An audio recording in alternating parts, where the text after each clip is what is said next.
occasion à ne pas rater.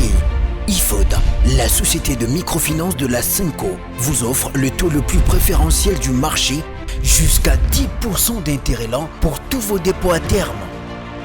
Vous avez également la possibilité d'obtenir les intérêts échus mensuellement selon le volume de vos dépôts, en dollars et en francs congolais. Avec IFOD, faites vos dépôts à terme, bénéficiez du taux préférentiel et réalisez des grands projets. Offre disponible dans toutes les agences et points de service IFOD. IFOD, au service de tous. UBC, Université belgo-congolaise, a déjà ouvert ses portes à Kinshasa. Du nouveau maintenant, à côté des facultés déjà organisées. Sciences sociales, économie et gestion, développement communautaire et environnemental, droit. L'UBC inaugure dès à présent une autre grande faculté, la faculté de santé publique. L'UBC est propriétaire des infrastructures qui permettent de maîtriser les outils et techniques de l'avenir. Une ferme agro-industrielle, une télévision moderne, une bibliothèque bien fournie, une salle d'informatique bien équipée, un cabinet d'assistance juridique, un hôpital performant avec un laboratoire d'analyse médicale. Tout cela pour faire de vous des cadres émergents. Avec ses professeurs visiteurs et maîtres de conférences, l'UBC octroie des bourses à ses lauréats et assure le suivi du cursus du 3e cycle à l'étranger. Inscription rue Louosi numéro 11 à 13 à Kassavobo. Téléphone 00243 81 60 00 634 00243 90 61 61 088. UPC, une œuvre signée ambassadeur Mathiemo Bindi.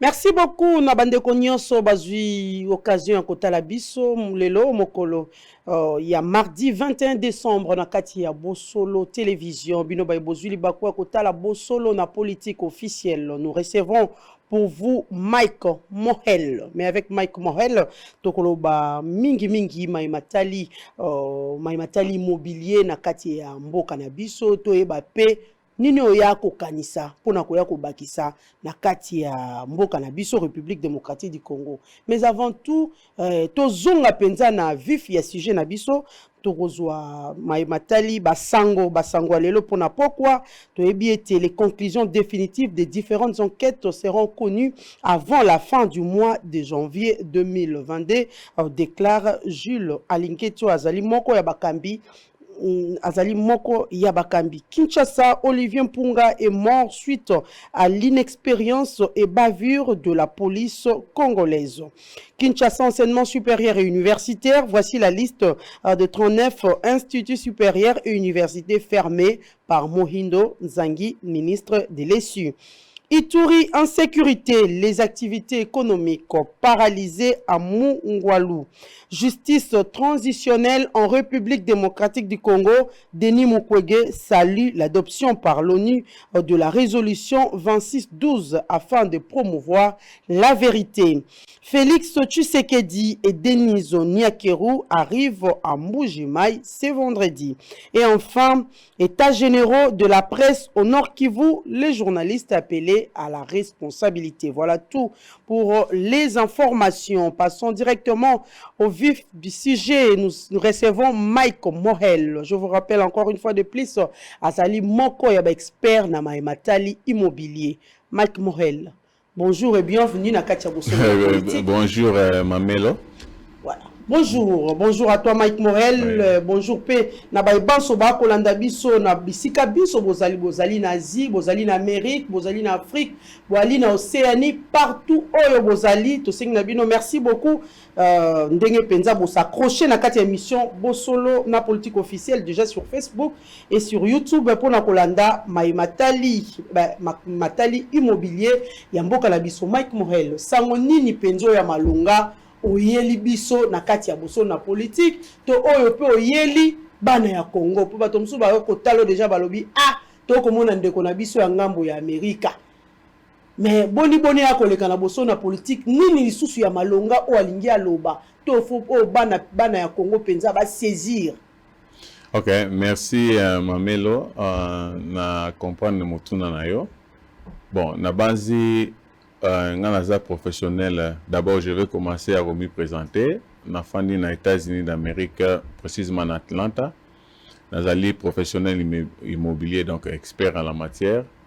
Et na monagi que na kokagi comme ma contribution na ngape en amboka, c'est-à-dire c'est comme ça au monde bozo tuna ba diaspora est-ce que ba ko contribuer ni namboka na banzi présence tangai awa ezali juste couper sa proposition kota la soki pe tokoki ko bakisa parce que moni makamingi eza ko exister ezaka déjà bandaka hein, mais sauf que mingi eza no ba biloko kala antiquité mais biso to fa na mboka ya mundele makambu chaque jour eza ko changer eza ko s'améliorer et eza qui vraiment important pour ngai na ya awa na mekape couper sa moi proposition et puis qu'on fait remarquer qu'est-ce qui ne marche pas vraiment à Katiamboka na biso puisque chaque jour nous avons toujours des problèmes na maramotali immobilier ngamo na fanda awa na zaki locataire na foutela par-ci par-là alors tant on a comme qui aux États-Unis d'Amérique na on a que non voilà makambo est un peu très compliqué et ça moi makambo belé biso te sengeli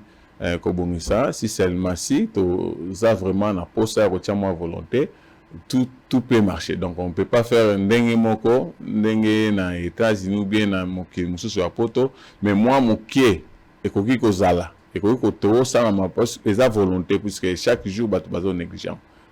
Voilà, merci beaucoup. Nyonso zali nango na makaniso lobi soki otia ngo penza na nzela tout peut marcher mais c'est bien bon. Les gens te suivent pour l'instant balobi il est venu là, il va parler de l'immobilier mais to Mbappé parcours naé académique ou soit professionnel et à l'inini to koyo kai kaka meto bi parcours te akenda naé peut-être na mikili ya poto kuna o to ndenge to yo kaka bamusu basokola ka bibembe bamusu bali wana kaka pona ko mema ba biloko bamusu ali na restaurant mususu ako kombola na balabala.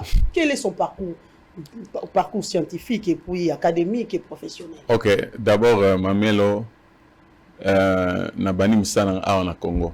Donc, na Congo déjà, nazali na 6e classe dans l'Institut supérieur de commerce depuis 2004, na 6e gestion financière et puis nous avons ma responsabilité belé na banzi ils ont une entreprise oyo na salisi pour s'installer à Kinshasa et puis na République démocratique du Congo et puis nous avons mususu pe na accompagner na niveau ya mboka. Bon, là toujours qui à part ça, nous avons les sous expert dans le domaine ya VIH/SIDA, na banzi na travaillé mingi na programme multisectoriel de lutte contre le VIH/SIDA à travers le forum SIDA et puis na ONG na ngamoko puisque na ONG a personnalité juridique, on est fondateur et président national et puis na yebani mwamuke. Alors tant tobimi na mboka na banzi ozana raison, ezana batu mingi bakansaka ke soki kongola bimi akena na nzela pasi akeno sa misala ya pasi na banzi biso toza ba oyo tomwekaki koluka ko sanini ko s'opposer na makanisi wana parce que mingi biso to constater que mingi ata mutasisi classe sawa elo ya lukaka ezali mutuka ndako mais soko ke na mboka ya mundele mutuka ndaku appartement ezolo kopamba c'est-à-dire pesami na mutu nyonso ezalo azana na se oza likolo aza capable kosomba mituka nyonso biso tomoni awa ici officiellement ozala na crédit na bien mais biso siko to constater que bandeko mingi awa ko ozala avocat ko ozala comptable ko ozala fonction bien awa tango ke na bamboka wana peut-être azali na possibilité ta kosomba mutuka ou bien kosomba ndako mais tango akomi kuna tango ezali possible pour nae à ce moment mi bosani eloni azali. Alors na niveau na ngai na mi bosana kité parce que na mesana ko lata costume na mesani ya wala na ko kende te na ko sala ba msala wana yango moni to kenda ki classe. Bon non biso oui bien sûr. Kuna kayu na kayu. Te kayu ezo dépendre na esprit ya moto. Ezo dépendre na moto akena poto ezamboka ya opportunité ba objectif ni ezanini. Puisque ceux qui va pêcher avec non voilà tant comme na mboka mokili na possibilité autant ba classe ya likolo ya haut niveau okoki kozwa expérience moko plus. Mais pourquoi est-ce que vous utilisez bah opportunité en la tête? C'est tout ça OK na ba papier. Mais c'est pas facile hein. Bon, ce n'est pas facile, et ça juste problème ya mutu. Et ça facile, et ça problème ya sacrifice. Donc pour na continuer à répondre na mutuna na yo, c'est-à-dire que tant on a accueilli, na mis opposé, na comportement, on a bien sûr na peine abandonné puisque yo kenete à tous na ba diplôme na a kenete ko imposé ba état le rôle ba États-Unis d'Amérique et sengeli ozon na nzela ba évaluer ba classe yo tangi et puis ota la orientation na yo. Alors na orientation on a ponaki ezaki liboso parce que naza expert comptable awa kuna na meka ko mi spécialisé en expertise comptable beaucoup plus dans mambotali taxe. Donc ba taxe ba impôt dans les années professionnelles, il y a taxes dans les États-Unis d'Amérique. Donc, taxes dans la salle partout dans les États-Unis d'Amérique. Même aux États-Unis, je fais le travail. Le rôle de la taxe dans la périodique. Donc, dans mois de janvier, si en avril, peut-être juin, pour la bateau bazar la entreprise. Donc, bon, ça va. Nathan etikali wana. Autres aura répondre ça anime. Et bon, ça va, on a complété dans le domaine immobilier. Donc, on a zone sous classe, na tangi, si on a eu diplôme, on a commis agent immobilier qualifié et expert en la matière. Donc, on a awalelo. Mais depuis quand vous allez déjà, aussi aux allez aux États-Unis et puis na secteur nini penza o tieli makanisi ça ka immobilier toi non na secteur na ngeza mi balé on a tiela makanisi banda na les États-Unis. Vous êtes aux États-Unis? Oh, ça fait déjà 6 ans donc moni na kena ki na me communauté na ça que fort mais na tie ba entreprise o yanga parce que na la société ils allaient juste baser la société de services ici au Congo, ils allaient aux États-Unis d'Amérique. Okay. Donc ils allaient résoudre le problème 4 tous allaient bosso na ba taxe donc il y a mis balé ils allaient na zongeli puisque wana ndezalaki makashi puisque na bien déjà awa déjà na bi fiscalité déjà ndenge ezali donc ezali très facile pour na mi adapter et puis na créer là déjà société et puis na eko comme dans domaine immobilier. Et puis, société n'a pas s'appelle service à immigration, n'a pas assurance. Donc, c'est ça, en fait, Moussala, on a aussi dans les États-Unis d'Amérique. Voilà. Nengo oyo salip oyo expert na maimatali taxe. Est-ce qu'il y a moyen de faire la différence taxe en RDC et puis taxe à l'étranger? Bon. Surtout que Isaki au Pessimboa Mboa boye bato ba ko loba yango rame taxe to yi taxe te. Na qu'il y a potopé ali? Bon, vraiment si on a une cote à domaine à taxe ça moulay mais on peut ça pour toucher pour un an pour c'est beaucoup minutes se concentrer dans l'immobilier mais esa question c'est pas un problème.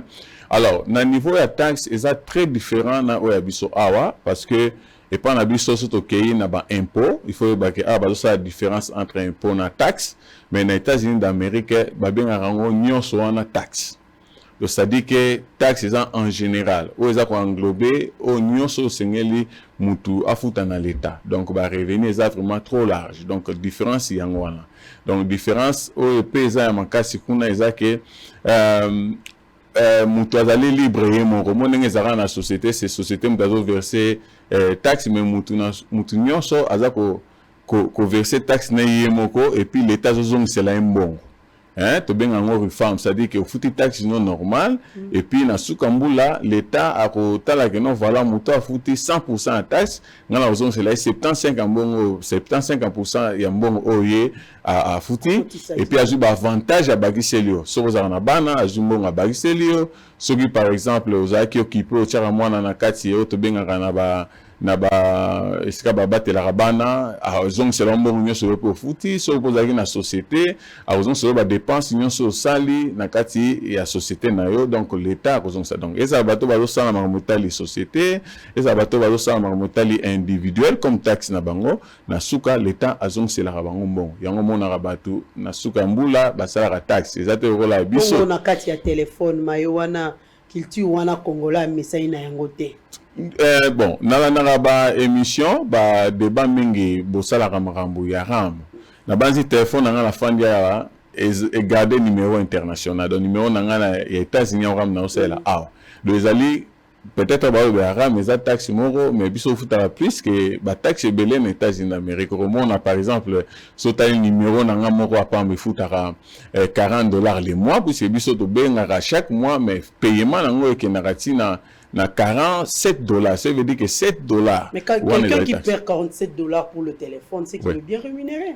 Non, les problèmes, c'est la politique du pays. Ça dit, biso là, de son baba unité, te foutara chaque mois.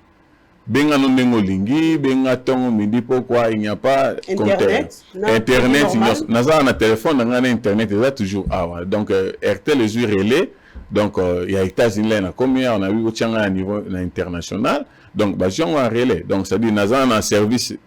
Na soumis téléphone à même service sont à Bengaï et ça rôle en États-Unis mais dans les États-Unis. Voilà, nous allons parler de l'immobilier mais na yoka ki opolo beli matali immigration. Lelo escroquerie et kotiming na mayoana. OK. Oui na poto boko lia bato mbongo lisekite. Soko sho senge mutu 7500 yo zui kimia moto ako matate. Na monoko lisolo be Covid ba réduit nombre Covid et memi ngambo na ba ya poto boko kwa mbongo 7500 10000 moto ako yate. Bon, nous avons clair pour l'immigration parce que je vais vous donner les informations correctes. Ça va?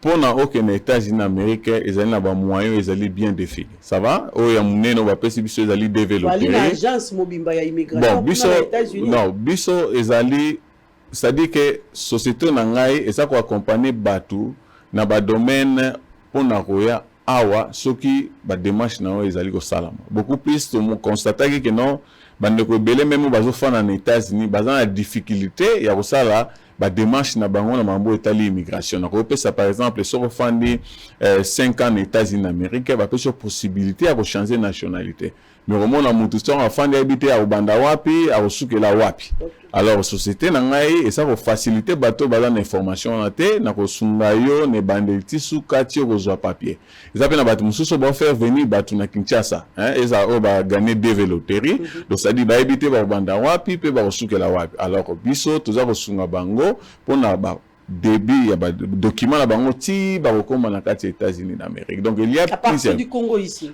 Non, c'est-à-dire à partir du Congo. Puisque mon les lots maramio c'est comme déjà électronisé donc tout est électronisé les lots. C'est-à-dire que tout ça sur na ba difficulté to que ne tika document na poste. C'est-à-dire to comme même zo benga mutu à l'immédiat aux aussi les messages zo font la email là et donc place soit habiter c'est comme ça mon projet national d'investissement c'est juste implanter des personnes capables ya ozala na lien na biso tant ça pour na ko ba politique am ça na biso les andene donc c'est ça en fait puisque ce que si tout salabo scanner document tout na scanner document ngol bani salabo donc ils ont plus à moins difficulté donc il faut une formation que nous devons amener ici avec des personnes de pointe ou bien bateau bazo représenter biso au ça ça correctement dans moment opportun nous allons faire puisque ce sont les projets que nous ça fait partie de nos projets. Walina bateau basala aussi au tia ba pion bateau basala mosala non franchement c'est ce que je veux faire parce que pour le moment je travaille avec les gens ça fait yango monitina nae awa beaucoup plus na prospection les missions moro prospective pour savoir qui peut faire quoi. Et puis, on va travailler sur cela et puis on va révéler. Parlons de l'immobilier. Voilà. L'activité immobilière, il est kakaboni boni. C'est la biso moi en comparaison, hein, dans les États-Unis, kuna, pena en RDC. Ok, merci. Au moins, nous avons dans les États-Unis d'Amérique. Vous comprenez parce que nous avons na Congoté, les États-Unis d'Amérique, c'est un pays organisé. Que ça la service ou bien musala ya osala agent ou bien awa commissionnaire bien que terme est à la propriété et ce n'est pas donné à n'importe qui. Ce n'est pas que tu te réveilles le matin tu deviens commissionnaire, non, ils allaient toute une étude, il faut qu'il y ait une classe et puis classe en aucun il faut satisfaire, ça dit qu'il faut tant au école au satisfaire une école voilà et puis sur aussi ici OK na que ça la test à l'état c'est-à-dire au sali test à l'état peut au satisfaire ndé wana au commis agent ba pesio licence ndé bani au sa musala parce que za musala mo ya kilo eza musala ya kilo respectueux na bamboka tozali so za ku les tests c'est-à-dire si ozali docteur peut-être vous ba négliger muke comptable ba négliger mais muta ça la real estate a la valeur makasi parce que babi déjà qui ba ça comme un bon tout ça. Donc il faut pas que même le président ancien président des États-Unis d'Amérique Donald Trump azamuta asali immobilier. Donc mbongo un millionnaire parce que kaka musala na immobilier. Alors ils allaient musala ou ils a respecter. Alors aux États-Unis et sengeli autant en classe aussi si classe au défendre yango ba pêche licence et puis tant bano sa musala et ça te que yo mo muto bano sa musala ba ko sa ndenge nini aussi si classe ba tcheyo na supervision ba tcheyo na supervision ya muto azali déjà na connaissance ya makasi ou bien société azali na connaissance ya makasi pendant un certain temps il cause à 5 ans ou bien 3 ans au minimum après on a des siko occuper ko na capacité à refonder la société nayo. Donc c'est ça qu'on fait la société immobilière. C'est ça en fait. Et puis maintenant autre chose les alliés, on les alliés juste à un niveau de connaissance, à un niveau d'agrément. Mais maintenant sur le plan pratique, que ça il y a autre bien immobilier, ce n'est pas que en fait la loi des États-Unis d'Amérique a ça préparé le réunion sur le ça musala. Alors il faut ça ndenge so mutu par exemple nga so mandat ou bien linga louenda ou bien linga louer immeuble ou bien linga acha locataire. Qu'est-ce qu'il faut faire? La loi supervise, ça dit que mi beko zo superviser na bandeliti na suka ya processus. Et ça na quelque part pe oyo romona mutu a créé makamunae te. Donc vous comprenez. Et puis ensuite ce qui est mis na kati États-Unis c'est quoi? Soyo za client nanga. Oui, pendant que nous sommes en ça va. Et puis mutu mususu azoteka otobengi vendeur azoteka ndako. Ça dit que au Sénégal nous avons d'abord un contrat nangai. Toroba nous ça de 100 pour autant signer otobengi contrat de travail entre yo nangai avant to banda avant même na banda collection ndako. De Sénégal ngano to zanasi à contrat. Contrat juste pour 2 personnes Italie. Non, contrat on a ezali en fait Italie hôtel de ville. Non. Italie mérité Italie. Non, ils ont contrat entre you nangai, mais na CMI Beko. Donc ça dit que c'est déjà un contrat préparé par la loi où lorsque toi et moi nous signons le contrat, ça dit que bisono to na CMI Beko. Avant on a banosal ko l'action ndako. Ça dit yo za mutengo somba avant na bano l'action même ndako liboso. Et c'est un contrat. Qu'est-ce qui sera repris dans le contrat? Voilà. Donc, dans le contrat, par exemple, il y a mon cas plus moni na ba États-Unis tout dans contrat par exemple et aux à 10 pages et ça écriture américaine mais aux à ma si na contrat par exemple il y a client na biso et ça li photo ba au fandara wapi adresse nous et wapi et puis qu'est-ce que vous comprenez donc tu peux ça ni ba délai contrat na biso courir de quelle période tina quelle période ba période de protection zanini et puis na États-Unis so signer na mutu moko go signer na mutu musote. Donc, donc ça dit que au kokite au sala au tobengaka au tourner na sima ya mukongonae. Qu'est-ce qui va se passer sur tourner na mukongonae par exemple au travailler na agent mususu o ya yebité qu'est-ce qui va arriver au sombanda kunayo ou bien au tekanda kunayo mais bisonyo c'est dans un système son abeti kombo nayo na mona que non voilà son place tel ce qui veut dire que à ce moment là so kito moni au refuta ta commission ndenge zalaki ndenge futa kuna ndenge pe au futa donc kuna biso saranate. Voilà, pour le cas ya moto okasi walinga tekanda ko pour pesi obe ya moto alinga somba bon moto alinga tekanda ko et marchera ndenge moto alinga ko tekanda ko eza toujours contrat. Ils ont toujours contrat. Si on a un il faut signer un contrat. Donc, ça peut être mais à la seule différence, c'est que Moutou Azar Somba a des conditions différentes dans niveau de transaction que Moutou Azar Teka. Donc, ils ont moins différence. Dans le ça par exemple, différence sur le Teka la Hondaku, ils ont des frais au dépenser avant parce que, dans le système, n'a pas que mutu nyonso agent nyonso azana kati États-Unis akoki komona ndako yozo teka akomona so akoti na système ndako par exemple ezaka na banda na avenue Lubaki akotia ba photo na kati na libanda ya ndako wana c'est-à-dire que soki nga na par exemple na fana na ipen mutu azoluka ndako na banda na relaxer voilà banda ko na banda liango donc même à partir on a yé client ko ta ba photo donc l'offre est lancée voilà l'offre est lancée et par rapport à biso et comme la moi cachette moi commission non là ils ont mi beko lobby au moté kanda ko tiango na système ba o nyo so benga mi agent ou dans la licence il faut mon yango Et puis qu'est-ce qui va arriver? Ce qui m'tamoni client n'a sepeli n'a pas représenter offre. N'a proposé en tant qu'agent n'a pesi offre. Tu as même 20. Tu sali offre quand on a comme muta reçoit décision ezali agent ya vendeur a reçoit décision il y a client na. Client va proposer bon voilà, tu as offre oyo biso do tchakina ko na 200 000 mais tout le monde a 220 000, tout le monde a 230 000. Bon, ma condition yo mon ndengeni. Ceux qui vendent OK, on a préféré contrat. Oh, donc si le 20 agent vous obligé à répondre baninga que non voilà, on est désolé parce que client a Zuinda comme au fait à poni client tel. Donc mais comment faites-vous? Parce que vous avez dit que sur le net tout le monde a la facilité de voir, peut-être comme nous avons donné l'exemple d'une maison à Bandal, avenue peut-être Toubaki, mais au cas où Yozana signé contrat la moto, signé contrat la moto Boutali déjà ndako peut-être ya Lubaki. Moto mususu susu ali agent immobilier. Il pas au ko ya kana moto. Donc ça dit que même 100 personnes ba ko même ndako. O ba ko sepena même ata baza 1000, ba sepena ndako wana ba ko sa offre. Donc c'est quoi non, c'est-à-dire que ceux qui c'est la comme place il y a autre comme on a aussi la question de poser parce que au moment où na bandela na bandeli susu c'est-à-dire que mutifa publicité ndako na ye oyo client na ye alobi ezanda ko futela ezanda ko ya koteka ezanda ko ba appartement ezaba building commercial ou bien ba appartement nyonso wana o tchanga na système pour permettre ba ninga mususu o bazanda ba client bazoluka bandako ba mona que non voilà pour ça ya client na ngai na ndako tel ezali.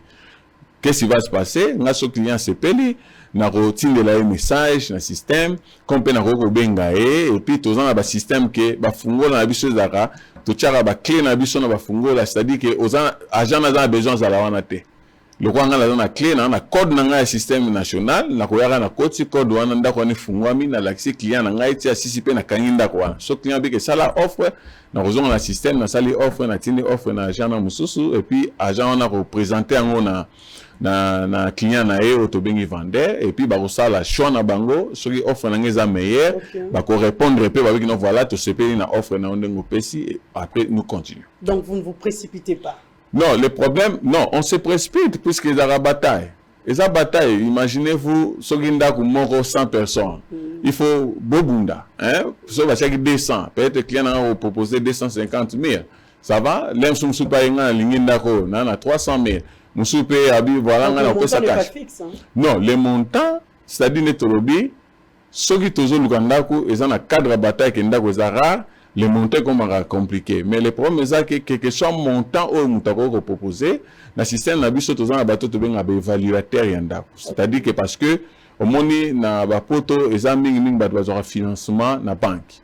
Donc ceux qui par exemple yo crédit non est bien banque barota la crédit non système pour ces biso dans un miroir donc dès le bandé to vivara barota sur un miroir au salaire nini banoko tag États-Unis barobeta na système bakoyebo yibaki okenaki prison tout ekobima ozaki nyonga bato futa raté nyoso boma na système. Alors qu'est-ce qui va se passer? Ce crédit non est bien muto ko pesa mbongo a rozala d'accord abi OK na pesa mbongo moza qualifié par exemple pour 300 000.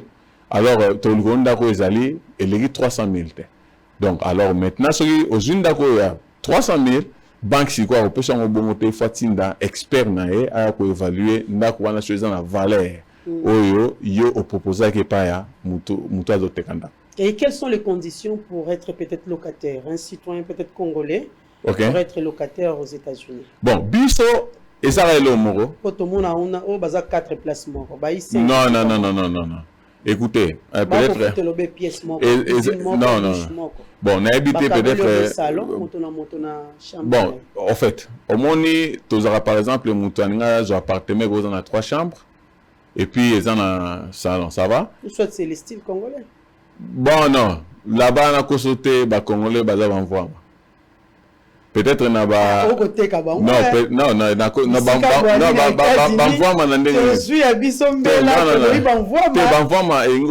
c'est-à-dire que congolais nyoso za se respecter soit dans la famille il faut zonda ça va zonda comme nene pour famille na efana parce que ils a promis à qu'ils vont toujours ba nyongo munde la pesa nyongo bomba ba pour nani te nazo ba tout Yo komona mutafani na ndako munene. Na ile côté kasi ko sala ba conteneur. Non.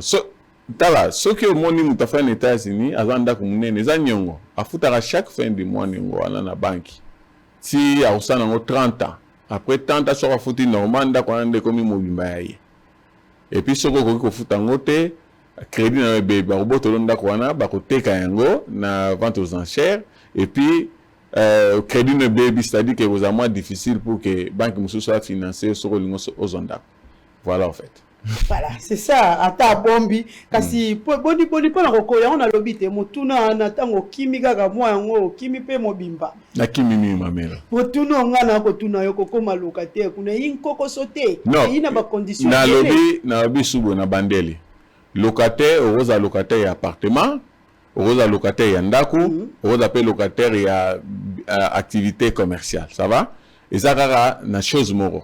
Pour na muto aza individu, il y a toujours notre lobby crédit na yo.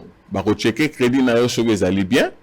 Bako senga pe sa déposito to benga garantie à 1 mois. Bako talo soki musala na yo zo sala ezaka régulier. Au moins par exemple bako checker ba linga bazo muto aza au moins na 2 ans d'expérience à musala successif, c'est-à-dire que pendant 2 ans il continue toujours à travailler. Azana ICAM, c'est-à-dire azana salaire na yo ezali permanent, mutabonga aza déjà qualifié à rozondaku ou bien à appartement. Voilà.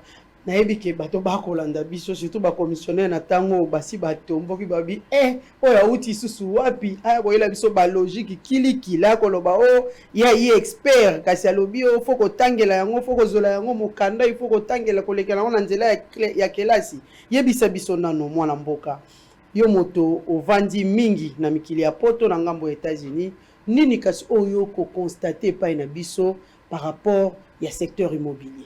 OK. Vraiment, constat na sali ezali na niveau mibale. Ya liboso, nazo pesa ba point positif, na ba point négatif. Ya mibale oza point négatif, ok? Et puis, na point positif, na trouvé que d'abord na niveau ya gouvernement, nous avons la loi 015, en fait, la loi 15-025 du 31, na base du 31 décembre 2015 où ils ont corrigé autobengi relatif au beau et à loyer non professionnel, mais là ils allaient exclusivité il y a relation entre bailleur et locataire et puis ils allaient qu'on s'adresser na beaucoup plus na ba maison résidentielle na socio-culturelle. Donc lorsque naie na mei kozwa loi wana parce que même avant na voyager na za sape moi musala na tellement que tous ba locataire na za qui peut beaucoup intéressé à ko ba mibeko wana mais beaucoup plus na ba que s'intéresser na entre locataire et nani bailleur. Voilà. Et puis na constater les sous que loi on est allé, c'est-à-dire ça reçoit ba agence, na constater sous na qui temps à lire arrêté 015 en fait 15 020 en fait l'arrêté 015 et 016 où ils ont déterminé le fonctionnement, il y a l'agence et puis ils ont défini qui est agent immobilier. Donc au moins, au niveau là, j'ai trouvé que voilà, il y a quand même quelque chose où ils ont se passé, c'est-à-dire que l'État est capable, il y a que pesa batu agrément pour faire l'agence et puis ils sont capable, il y a que déterminer la fonction, il y a batu.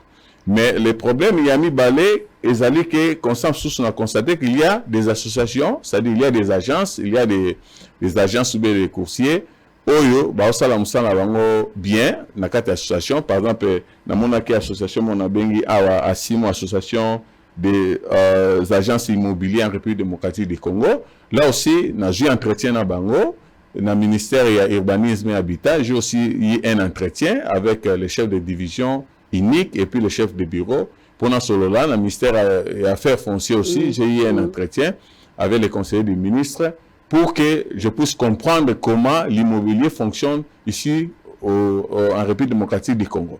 Alors, Namoni, c'est bien. Le pays essaie de faire quelque chose. Mais ce que je n'ai pas constaté, ils par exemple, manque de coordination et suivi des activités des services immobiliers. Donc, c'est-à-dire que l'État n'a pas contrôle des agents.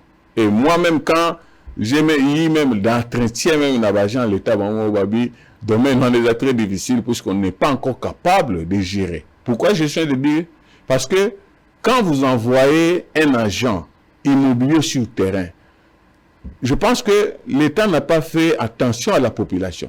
Parce que les bénéficiaires des activités où l'agent sont ils ont la population. Et nous voyons comment est-ce que la population souffre. C'est comme ça qu'on en État se protéger. Vous ne pouvez pas jouer parce que quand on est sous contrat, c'est-à-dire on vous suit. L'État est en train de superviser votre travail du début à la fin. En cas de défaut, qu'est-ce qu'on va vous faire? On peut vous amener à la justice, on peut vous arrêter, on peut vous retirer la licence. Mais ici, voilà. Non,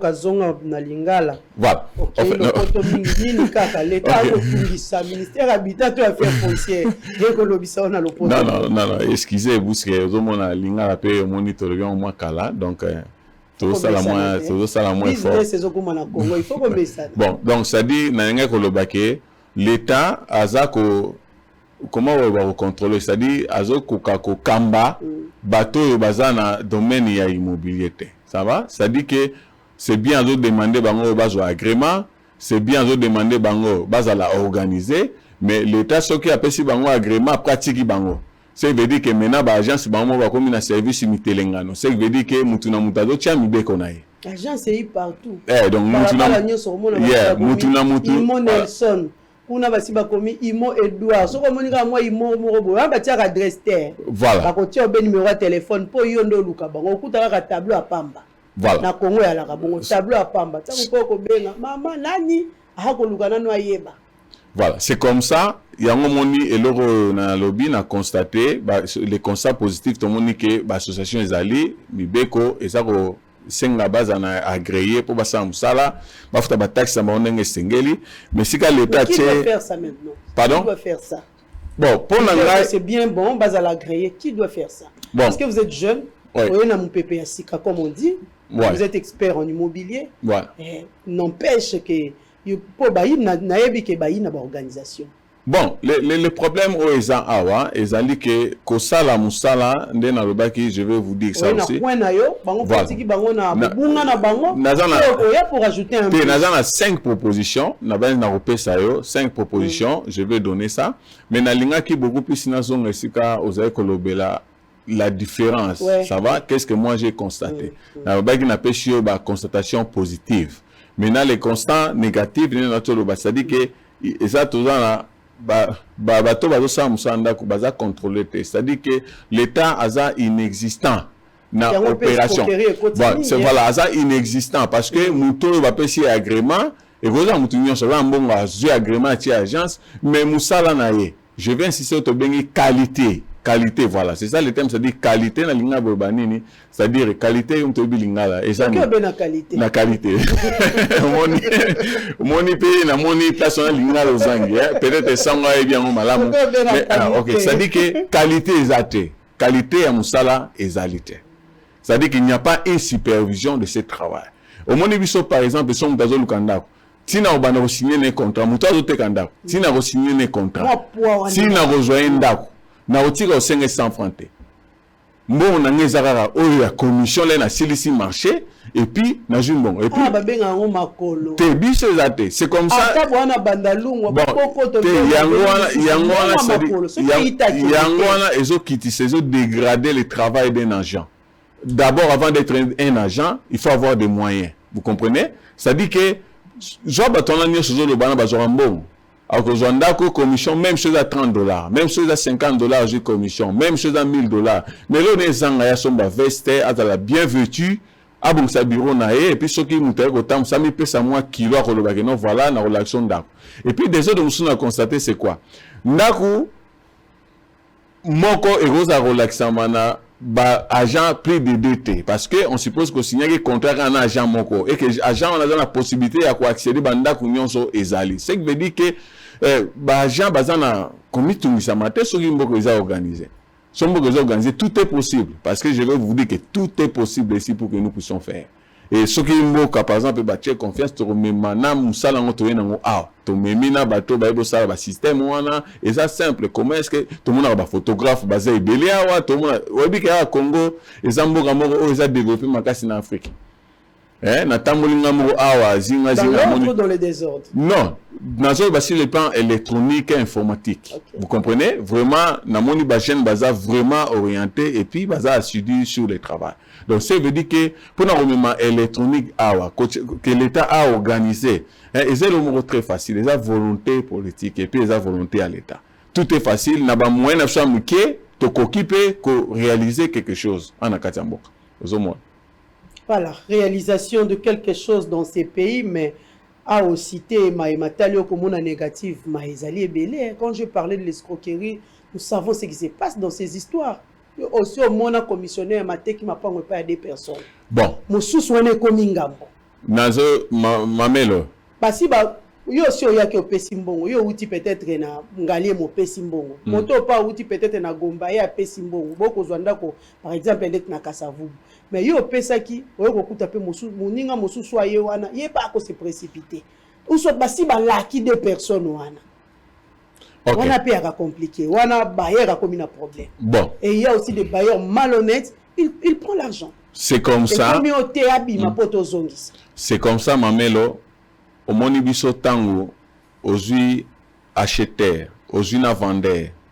Agent à vendeur, n'agent acheteur, il y a acheteur, bah signer bah contrat bah au travail. Tant bah coûter na denda kwana. Ce que ça que banque mutuelle faut intervenir. Ndako banque à l'obana mutuelle soma 8 ont accepté. Au son mandat quand on ça bon. Vous comprenez? Maintenant, qu'est-ce qui va se passer? N'a pas procédé une salle, ça peut prendre, pour souvent ça prend de 15 à 45 jours pour te conclure.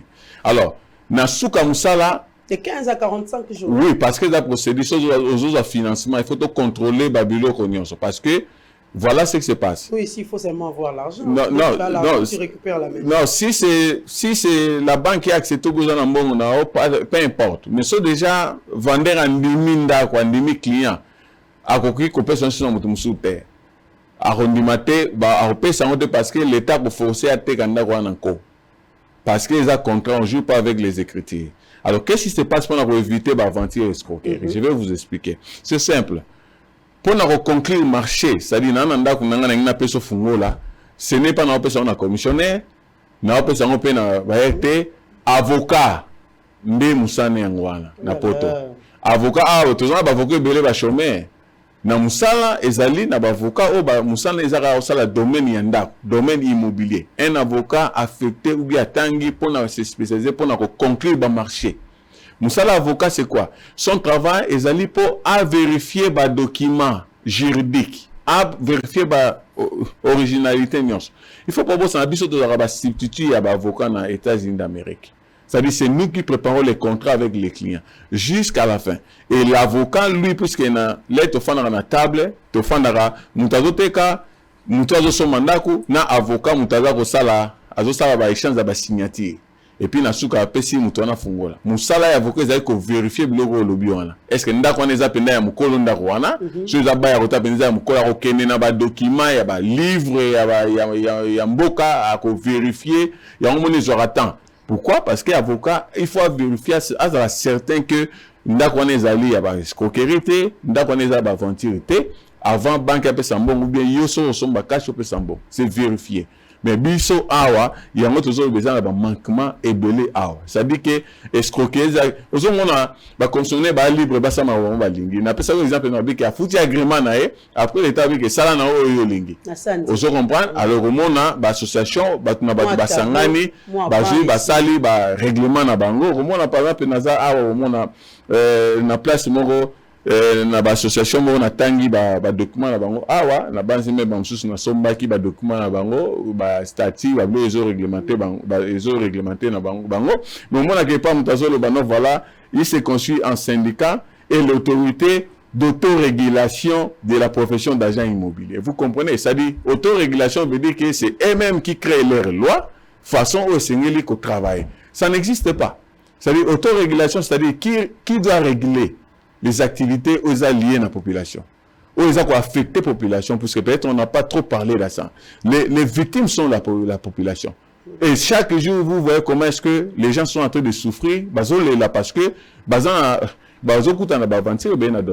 y a-t-il une différence par rapport à protection et à population sur le secteur immobilier? Les États-Unis et la RDC. Oui, Kobanda débit à processus, l'État a déjà protégé cela. Ça veut dire qu'un agent ne peut pas aller en dehors de ça. Donc, du début jusqu'à la fin. Et ça, l'État a déjà protégé. Et nous, là, par exemple, agents, nous sommes là que pour exécuter et suivre la loi. Il n'y a personne qui crée sa loi. Donc, ici, maintenant, les gens créent leur loi. Et les critères de maison, le choix de maison. Pardon? Le choix pour la maison. C'est-à-dire, on comprend la question. Les choix, parce qu'ici, beaucoup de temps, on a commissionnaire, banda qui n'a pas 9 heures. Beaucoup de petit 15 heures. C'est satisfaire yoti. Alors que le téléphone aussi est bisaki. Là, il y a ligne peut-être 3 chambres, salon, salle de bain. Quartier on a maébima pour un peu à la malam. Accès à véhicule pèse là. Ou soit le pas on a ligné ça là. Ouais quand t'as mis tout comme balai to misat. Mais chez nous ici, tu dis à quelqu'un comme ça, mais beaucoup tambo la tati 15 heures. A comme même on a bisika yo beaucoup temps comme oui pas. Est-ce que c'est qui yo boy? A comme même on musique. Est-ce donc yo beaucoup comme même ngaiti 15 heures boto bandaki depuis 9 heures. On sans compter mbongo ya makolo. Sans compter tant na oyozo bebisa mais ako tambwisa mokolo mobimba soit peut-être yandako oyo lingaki yango te akolakisa yo. OK, mamelo na te kolobana ebandeli awa to un problème ya qualité d'agent.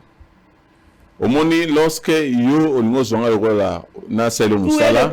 Voilà, non seulement dans les contrats, bon en fait on a eu l'entretien de ce que vous cherchez. Ndako lukandeni tout ça, j'ai écrit ça. Ça va na contrat ezali entretien à la entretien à la bengi bango po esi bango na lingi ya boye mais boko tambola mokolo mobimba boko za satisfait mokolo yo kozala peut-être kidiba ne mokolo bango bako bengo esi maman to zinda kumoko ya kotalana bon yango na zolo ba mamelo ça dit que na betela ko lisolo ya système na biso soki ndako ezali bandako nyonso ba nyonso ba possibilité ya komona soki par exemple client na zolo ka 3 chambres salon na ba condition lobby client na otine le email na bandako wana pour amona ba photo moni bandako zoluka il y a 3 chambres yango na pesio ils na place na place yongo banotala oh ils a 3 chambres ils a une salle de bain oh ils a beau so lobi que non voilà na ce pays na ngina mona bandako mibale ça va au routine la réponse na yo bi que non voilà je vais voir ça c'est électronique et puis na relation bandako oh yo ce pays parce que biso peut un problème à temps on veut pas consommer le temps pour nous le temps c'est de l'argent. Même yo sozo lukandako na olingate bana kotamusanga na olukelo ndako yo lingi ya one na kotindela yo pona ko éviter que yo bana kotambola pona ko éviter que ngabe na bana kotambola. Maintenant nini boko proposer c'est vrai oyena mo PPA Sika vous êtes expert en immobilier oyena maya Sika pour que moi secteur en évoluer okendaki na ministère habitat okendaki pe na affaires foncières espérons que la lettre à la lettre morte était pour ba proposition l'équipe mingi kasima imako sala mana lolengo esengelité to ko mona bango kaka baina balabala oh imokuna mutona kombo na basi batia mabaya to ngito ba qu'est-ce que vous amenez aujourd'hui qu'est-ce que Mike a amené aujourd'hui au Congolais soit dans le secteur immobilier pour qu'il y ait un changement. OK, pour moi dans la lobby j'ai au moins 6 propositions nazolo bango juste appel mail c'est-à-dire que ils ont un travail technique, ça va, mais au moins on peut ça idée, hein, idée est alignée. Pour que ma cannabis ça va, on peut adapter les P par rapport à la réalité, les propositions par rapport à la réalité en République démocratique du Congo. La première des choses, il faut tout rendre d'abord Moussala Tobengi, il y a agence, c'est-à-dire tout rendre une profession. C'est-à-dire un agent immobilier et à la profession, la comptable. Il y a un lobby, non, il y a au sein de la tout sérieux, hein, tout bandit, tout rend dans notre profession. Qui dit profession, cela veut dire que nous devons créer une école. Hein, ça peut être une école nationale de formation des agents immobiliers en République démocratique du Congo. C'est dans cette école-là où nous allons maintenant commencer à former les vrais agents professionnels au Bakoye Baba technique. Nous on va mettre à leur disposition. Ça peut être technologique aussi. Mais notre explication sur le bien facile. Ça dit que Moutakoti, tu peux c'est moins niveau moro comme un SRS, un niveau moro international. C'est-à-dire que s'il y a Moutouaye, dans RD, ça veut dire que à comprendre que non, c'est un système où ils allaient moi mouké kokokana niveau international, vous comprenez, école, et puis ensuite revoir la loi 015 ou bien créer une autre loi oyo ils ont tenu compte, il y a ba biloko belé parce que la loi 015 en fait 15025 ils ont le spécifiquement marambotali locataire na baye. Mais lorsque na solo li na ba agent mususu, il confirme que non voilà, loi on est au régime même muto azote kandako. Moi j'ai dit je n'ai pas vu ça. Vous pouvez me dire. Vous avez au moins eu le temps et oui, j'ai eu le temps. Ils sont réunis dans une association. Oui, ici par exemple, on a eu l'occasion en association de Bengi à Simon. Donc, on a président, ils allaient à l'association des agences immobilières de la République démocratique du Congo. Je pense que j'ai eu l'entretien du président. Ils ont un document, ils ont repris de bonnes choses, beaucoup de bonnes choses. Mais le problème... On peut connaître les bonnes choses en haut. Bon, Babiloko ezali par exemple na moni bango na ba règlement na ba onetolobi auto prise en charge ba lobby ça. C'est ça le grand problème. C'est ça le grand problème au bazar qu'on respecte en côté. Le président peut aller dans la logique de choses mais bateau atiki na kati ya service immobilier na ye nkoko soeko ala kaka. Non, maman, omoni na kosote na mboka nyonso so sérieux dans mibeko makambo salam. Parce que ici maintenant peut-être on constate que batu ne va komi likolo ya l'état. Vous comprenez? Alors l'État se fait à l'effort à comment les colons dans le domaine. Est-ce que pour que quelqu'un soit sérieux dans sa vie, ça se senga sous à l'État? Bon, mutu pas mingi baebi que dans ce monde-là, baebi que dans ce monde-là, il y a plus des escrocs. Excusez-moi les termes. Non, bon, ça je m'excuse plus c'est là qu'on affecté lorsque zo le escroc na musala o ezali Ozana izo ngana zali omoni naza toujours boisson dans ça musala, c'est-à-dire je suis dit ndenge naza représenté ndenge pe makamnanga ezali, vous comprenez? Alors tant quelque part ba o bandeko ba ça musala awa ba za permettre ba benga so ba escroc et lingo ba tout simplement ce ne sont pas des agents. C'est comme ça nazo loba la formation. Il n'y a pas du sérieux, on ne sent pas du sérieux. C'est ça le grand problème moi lambo, on ne sent pas du sérieux dans ces domaines-là. Non tu opé ça yo par exemple ebele to imoko pe ya bato to luka bandako na kati ya Congo komona ki ba ko tambisa yo kulinga yango te. Yango mamelo na ti koloba na pesaki troisième na pesaki proposition na lobi que l'état sengeli ko réguler, c'est-à-dire que ça la loi spécifique. Oza ko spécifier ba secteur nyonso il y a beau à loyer et puis dans le secteur il y a ba vente dans ba catégorie na nyonso. Ce qui a sali mibeko wana et puis na kati ya mibeko wana qu'est-ce qu'il va faire dans le baki to créer école nationale ou pour former réellement ba agent ou ba c'est une école ici en RDC. Oui, pour créer une école ici en RDC et vous allez très spécifique. Il y a quatrième ezali ko créer une commission de suivi. Vous comprenez? Commission de suivi, cela veut dire que cette commission suit les activités des agences, des agents eux-mêmes. Bazo délivrer bango licence, bako retirer bango licence wana soko samusana yo correctement et puis bako ba mesures disciplinaires. Vous comprenez? Et puis cette commission là peut créer par exemple notre website ou mutunyo soso kaza ndako akoteka akoko tiango azan akocha offre na place publique pour na ba agent ba tiango te pour na ba tunyo mais pour na ba agent mais pourquoi pas aussi mettre ça à la place publique pour toute la population mutuelle a besoin ndako akotika la non et que non son na kena site à gouvernement point donc pour trouver banda ko ngamoro mais avant si ko zonda ko na ifondé au salana agent vous comprenez il faut au luka agent oyo ako permettre ça c'est très important et pour moi la cinquième proposition c'est que il faut tout à la siko ba condition pour la loi il y a un ministère à 015 dans mon proposition dans mon 6 propositions il faut avoir un certificat d'aptitude physique, avoir un certificat de bonne conduite et mœurs, justifier d'une expertise en la matière d'une expérience avérée, une expérience avérée, qu'est-ce que cela veut dire? Moi, je me suis posé seulement des questions, des points d'interrogation, qu'est-ce que cela veut dire? Lorsque Nathalie, association, on a monité, pour na bango na imaginer peut-être expérience avérée, ça muto a mesana côté kabandako.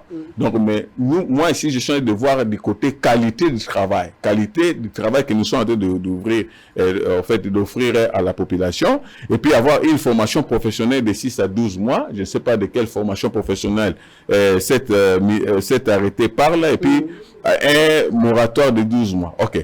Pour moi, je pense que bah condition surtout à améliorer en lobby.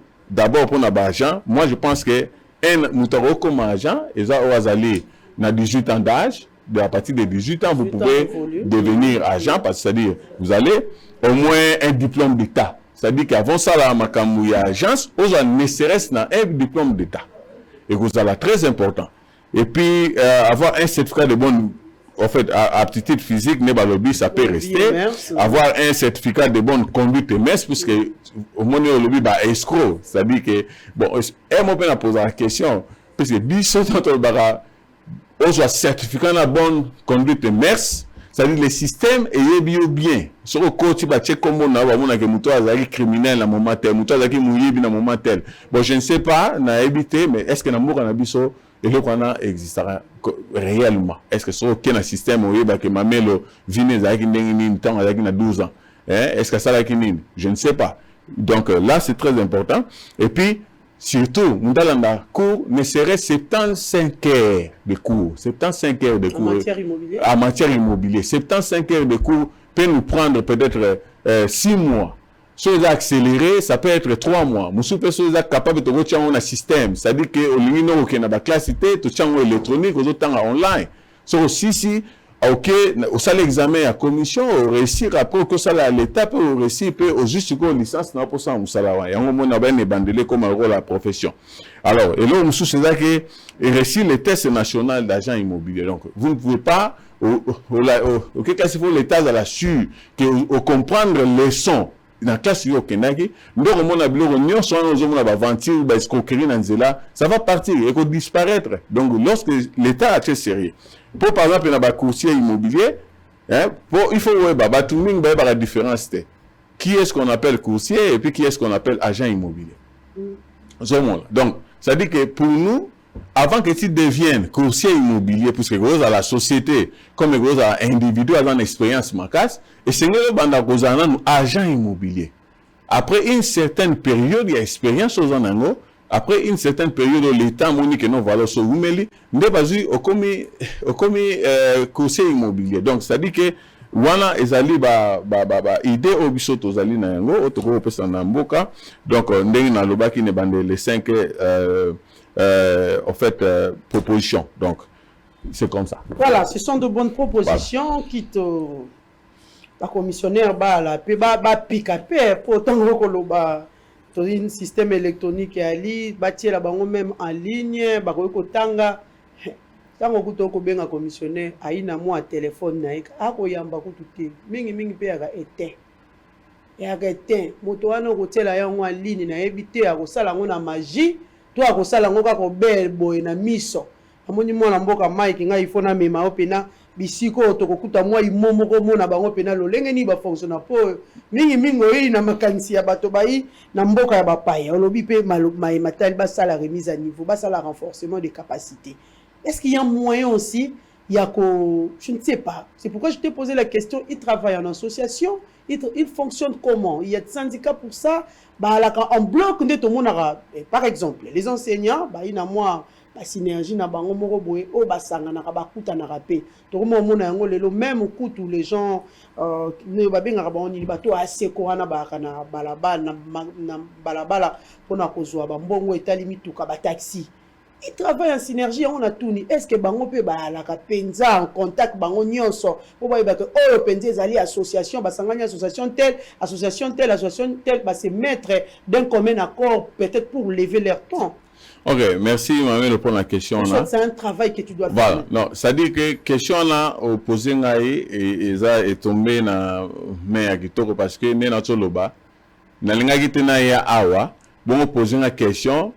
Après na kuta na bangote na ebité non ça dit que ndo moninga na awa j'ai fait des investigations ça va et conclusion na ekozwa ndo moni là vous poser la question alors na zalaki na eba association belé mingi pe na kuta na bangote mais moko impressionné ngezali à Simon association des agences immobilières ils ont réunir différentes agences ici na RDC là au moins là na tangi le procès verbal à la réunion au Bazaraki, ça a quand même un document légalisé. Donc, ça veut dire que j'ai découvert qu'ils ont beaucoup de membres. Donc, beaucoup d'agences, plus de 100 agences ici dans Kinshasa, au Bazali, membres de cette association. Et on a tout le bac, voilà, ça organisé, engagement. Mais le problème, ce n'est pas que les agences qui s'organisent pour gérer ce que l'État doit gérer. Vous comprenez?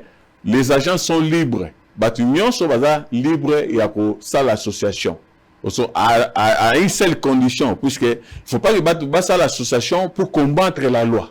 Il ne faut pas que ça l'association pour combattre les autres. C'est comme ça que le monde à la loi doit être dure. Parce que, par exemple, on a pêché exemple, jamais, et ça, la condition, par exemple, l'association peut alors peut-être pour que ça marche, peut moi ba norme peut à respecter. Bon, l'association mutunyon so koti na banzi to na mboka moko laiki mutunyon so aza capable à créer association na banzi la loi 004 permettait même na pena créer ONG na awa so landi lwana elobi ke okoki ko créer makambu o ezali en dehors ya loi wana te.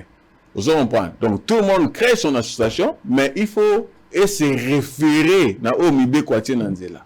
Donc vous ne pouvez pas aller en dehors. Donc c'est la même chose aussi. Quand les autres créent leur statut, ils doivent se référer. Mais le problème ici, c'est quoi? Il n'y a pas une référence pour les agences ou les associations qui peuvent suivre. À part la loi 15-025, la monnaie arrêté 016 et l'arrêté 015 où on a si condition comme aux agréments fonction il y a agent immobilier et puis dans monde 016 on a ajouté encore beaucoup plus de personnes, des architectes, des topographes, tout ça comme intervenants immobilier donc voilà, pour moi je me dis que agence dans la référence juridique à part agrément tout consort sur le plan fonctionnel, sur le plan formation. Ça veut dire que si on a un statut moko, ils sont différents dans statut moussous. Vous comprenez? Ça veut dire que ça ne peut pas fonctionner comme ça. Ça ne peut pas fonctionner comme ça. Ce qui peut être comme leur loi, c'est le règlement d'ordre intérieur. Mais leur statut doit se conférer, ou bien doit suivre les prérequis de la loi. Vous comprenez? Ils ne peuvent pas créer leur loi au sein de leur association. Les règlements, c'est intérieur. Mais le fonctionnement de l'agence, ils doivent suivre ce que la loi. Mais le problème, c'est quoi? Moi, je n'ai pas vu ça. Peut-être une autre personne va me montrer, voilà, on a prévu pour les ventes, voilà, les agents, ils ont telle formation dans telle école. Je peux comprendre. Voilà. Nous allons chuter avec cette question. Maïmatali commission. Maïmatali commission, Maïmatali peut garantie.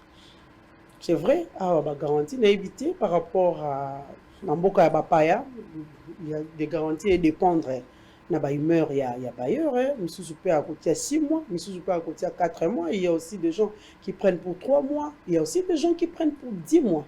Une maison peut-être à $200, mais bailleur assis à télémel au billet, au $2000 pour aux Rwanda qu'on a eu. Mais matel IP commission aujourd'hui, même les bailleurs sont dans des commissions. C'est très compliqué.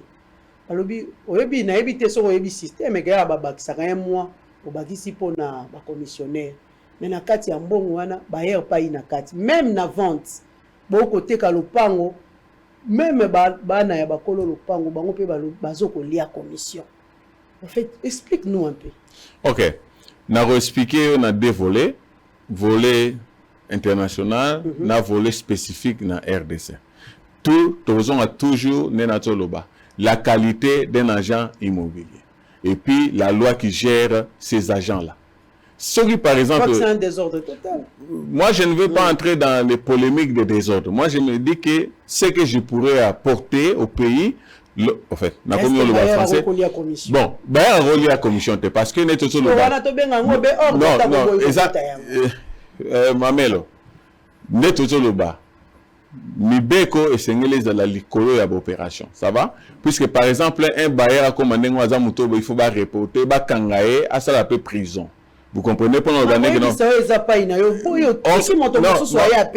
Maman, Mibeko est Mibeko. Na base que quelque part, que nul est au-dessus de la loi. C'est ça le vrai problème ici. Si le monde déjà doit commis au-dessus de la loi, c'est-à-dire que l'État est faible. Est-ce que nous allons vivre dans un pays où l'État est faible et qui ne sait pas canaliser les choses? Les choses sont clairement. Même aussi, aujourd'hui, nous parlons de l'État de droit. L'État de droit ne demande pas à un bailleur de devenir un commissionnaire. Le bailleur, son travail, c'est de donner les marchés aux commissionnaires, en fait, aux agences, à un agent immobilier, et agent immobilier, on s'en a client pour qu'il y ait ça à demeurer. Je comprends que nous sommes dans un pays où la pauvreté est en train de détruire même notre validité, qualité morale, ou éthique et morale des gens dans tous les domaines. Et c'est le que quelque part, et continuer. Notre émission a tout simplement que les agences, ils sont en train d'agir. Imaginez-vous, celui par exemple, agent immobilier qui est voilà, ils font la commission. Mais à reporter, on me demande la commission, et puis, puisque la loi existe, on va convoquer les bailleurs pour nous voir, est-ce que tu es un agent, tu as une licence, pourquoi est-ce que tu veux avoir?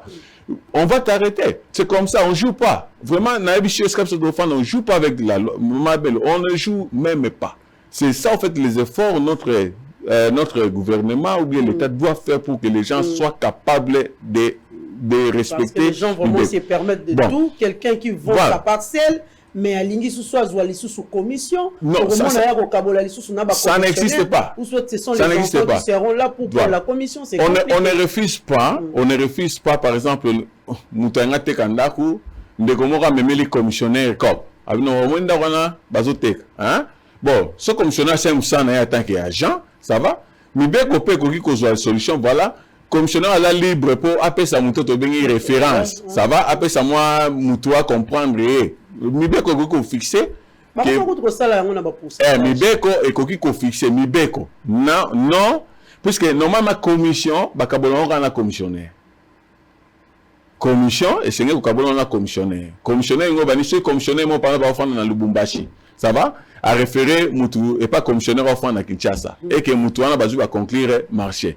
Il y a commissionnaire dans Kinshasa, un pourcentage où l'État s'est fixé, où celui qui a référé qui, yo, client, tu vas payer à l'autre. Mais pas la commission, celui qui n'a pas la fonction d'agent immobilier. Mais on peut lui donner autre gift card, c'est-à-dire c'est moi cadeau. Cadeau on a payé, il faut la déterminer dans Mibeko. Mais là on se sort le Maramotali, garantie locative. Vous comprenez? On peut savoir que le balai entre et si kabiso tozali nandenge ba nuance on est ba. Vous comprenez? Et si kabiso tozali ba pesa la garantie te ba pesa un deposit. Ils ont garantie locative. Ils ont un pesi, ils ont la valeur il y a 1 mois. Si on a 1500, on peut s'arrêter à 1 mois. 1 mois, on a un ce que nous avons bima, nous avons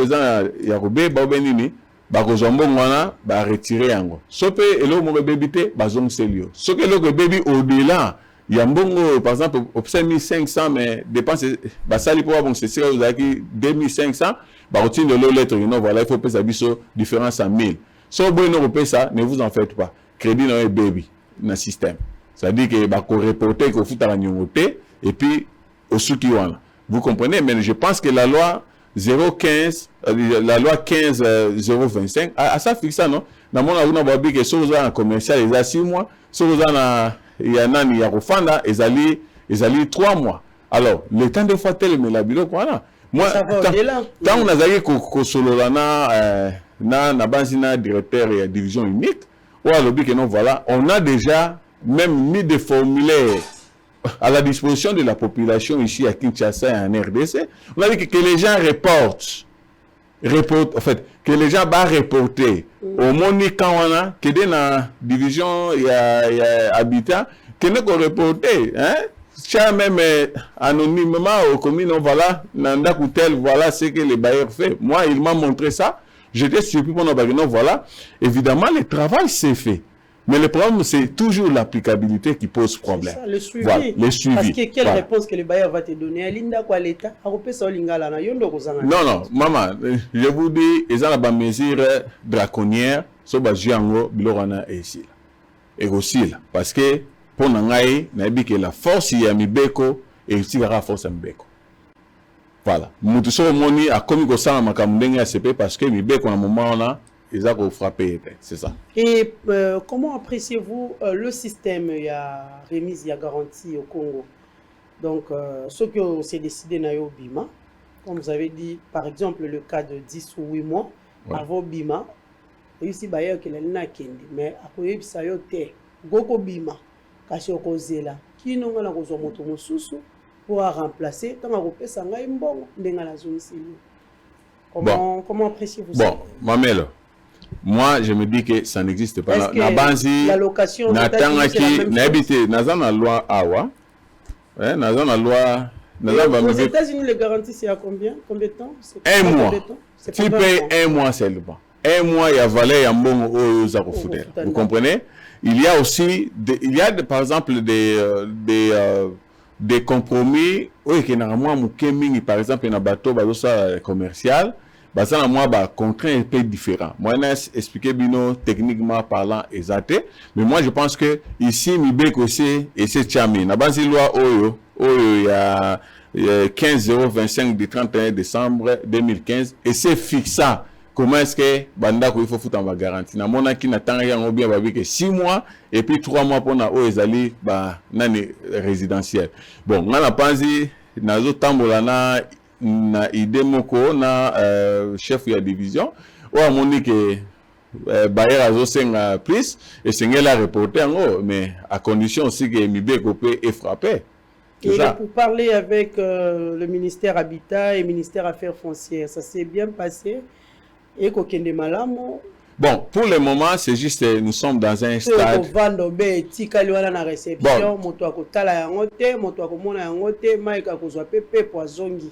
Bon, le problème c'est quoi? Mamelo, na banzi mboka a besoin d'expertise. D'abord, nous sommes pas développer, a besoin d'expertise. Tout le monde a banzela. Pour le long, la moni, tout le temps, la likolo ya auto bengizela, tout ce sont des moutons parce que Moutou a eu idée que va investir, va espérer va basal. Donc ça dit que ngai en tant que diaspora puisque beaucoup plus c'est ça que la diaspora va sani notre pour exemple que non la diaspora va gena roskola basani basala basoso mais si go bona diaspora oyo asala la société azui maele na bike non na zongi na mboka po aya ko contribuer na lobité que na l'équipe ça va na bike on a yebi ezo fonctionner ngana memi. Alors, pour la maramotali démarche, il y a un niveau à gouvernement ou bien un niveau à ministère, biso to komakar. To komi, to tiki, to jupe pour to zongi. So ba moni que non voilà, eza malamu to koya, to za libre parce que ndenge na ana futi tike na ngai maram na ngai mutumo afuti angote.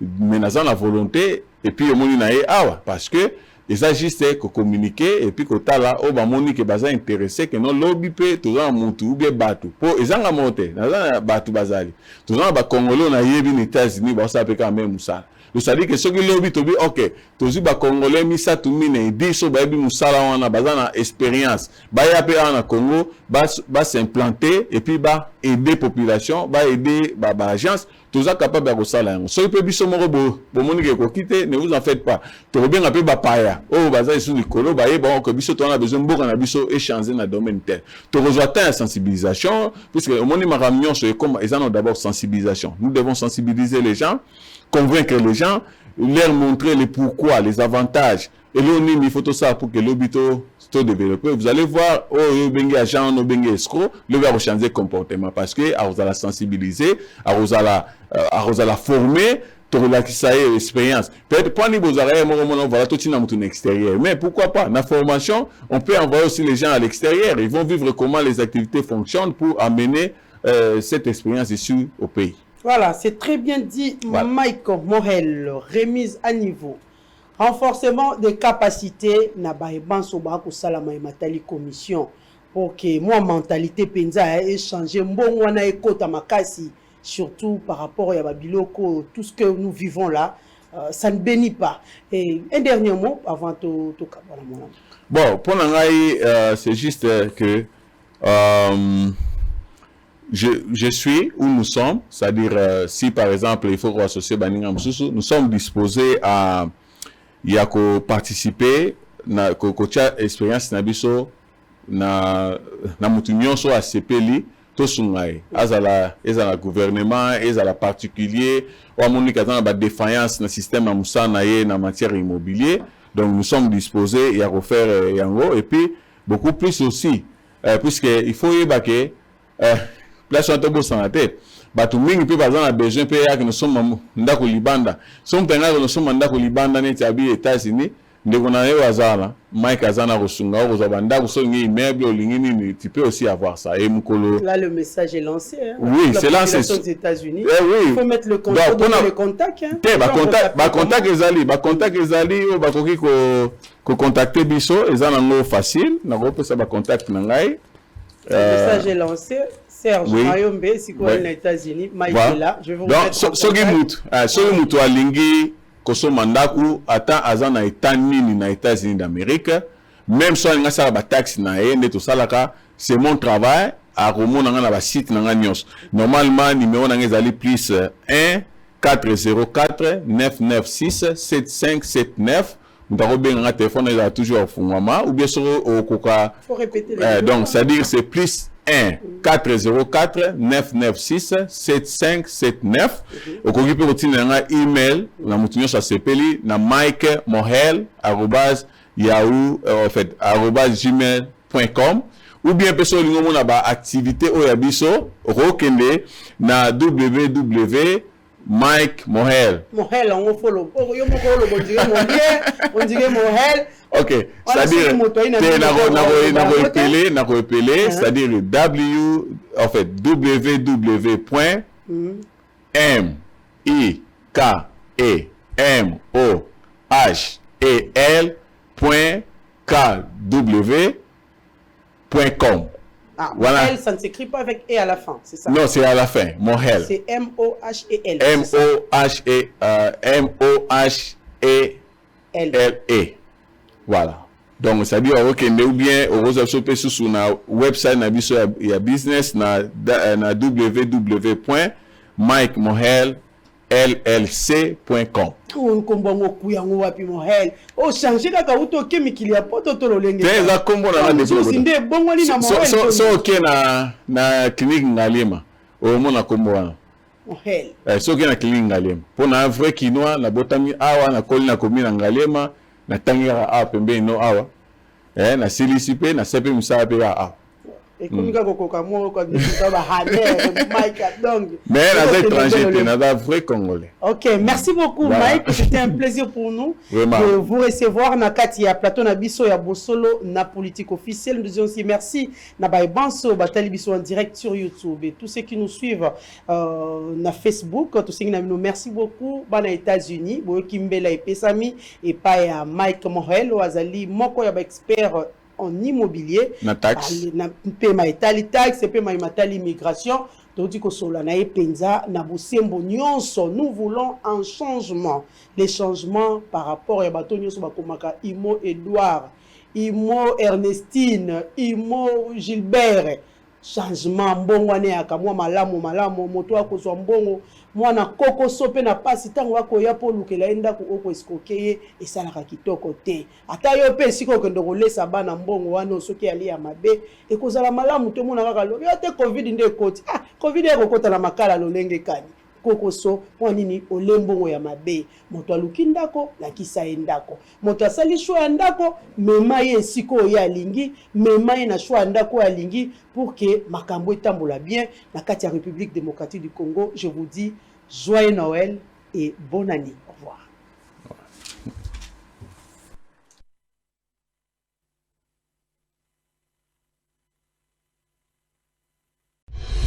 Une occasion à ne pas rater. IFOD, la société de microfinance de la Cinco, vous offre le taux le plus préférentiel du marché, jusqu'à 10% d'intérêt lent pour tous vos dépôts à terme.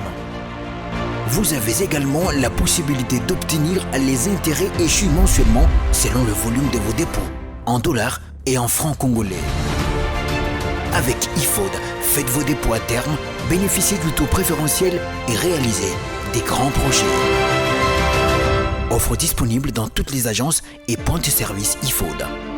IFOD, au service de tous. UBC, Université belgo-congolaise, a déjà ouvert ses portes à Kinshasa. Dit nouveau maintenant, à côté des facultés déjà organisées. Sciences sociales, économie et gestion, développement communautaire et environnemental, droit. L'UBC inaugure dès à présent une autre grande faculté, la faculté de santé publique. L'UBC est propriétaire des infrastructures qui permettent de maîtriser les outils et techniques de l'avenir. Une ferme agro-industrielle, une télévision moderne, une bibliothèque bien fournie, une salle d'informatique bien équipée, un cabinet d'assistance juridique, un hôpital performant avec un laboratoire d'analyse médicale. Tout cela pour faire de vous des cadres émergents. Avec ses professeurs visiteurs et maîtres de conférences, l'UBC octroie des bourses à ses lauréats et assure le suivi du cursus du 3e cycle à l'étranger. Inscription rue Louosi numéro 11 à 13 à Kassavobo. Téléphone 00243 81 60 00 634 00243 90 61 61 088. UPC, une œuvre signée ambassadeur Mathieu Mopindi.